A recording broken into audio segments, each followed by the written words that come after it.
Hello everyone, welcome to Suman IT TV. Tech ఇండస్ట్రీలో ఆసక్తికరమైన అప్డేట్ను మీకు ఇప్పుడు చెప్పబోతున్నా. అదేంటో చూసే ముందు మా ఛానల్ను సబ్స్క్రైబ్ చేసుకోండి. టెక్ స్టూడెంట్స్కు గోల్డెన్ ఛాన్స్. వారికి భారతీ ఎయిర్టెల్ ఫౌండేషన్ 100 కోట్ల స్కాలర్షిప్ అందించేందుకు ముందుకొచ్చింది.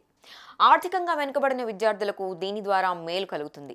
ఐఐటీలతో పాటు top 50 national institution ranking framework కాలేజీల్లో technology based engineering, under graduate and integrated కోర్సులు చదువుతున్న స్టూడెంట్స్ ఈ స్కాలర్షిప్ పొందేందుకు అర్హులు. ఫ్యామిలీ ఇన్కమ్ ఏడాదికి 8,50,000 మించని వాళ్ళు దీనికి అప్లై చేసుకోవచ్చు. ప్రతిభ ఆధారంగా విద్యార్థులను ఎంపిక చేస్తారు. ఫస్ట్ ఫేజ్లో భాగంగా 250 మంది స్టూడెంట్స్కు ఉపకార వేతనాన్ని అందిస్తామని Bharti Airtel foundation co chairman Rakesh Bharti Mittal తెలిపారు. తర్వాత దశల వారీగా 4,000 మంది విద్యార్థులకు దాన్ని పెంచుతామని చెప్పారు. భారతీ ఎయిర్టెల్ ఫౌండేషన్ ఏర్పాటు చేసి 25 ఏళ్లు పూర్తయిన సందర్భంగా స్కాలర్షిప్లు ఇవ్వాలనే నిర్ణయం తీసుకున్నట్టు మిట్టల్ వెల్లడించారు. ఫౌండేషన్ ద్వారా ఈ 2.5 దశాబ్దాల్లో దాదాపు 60 లక్షల మందికి లబ్ధి చేకూరడం విశేషం. ఇప్పుడు ఈ స్కాలర్షిప్లు వందలాది మంది విద్యార్థులకు ఉపయోగకరంగా మారనున్నాయి.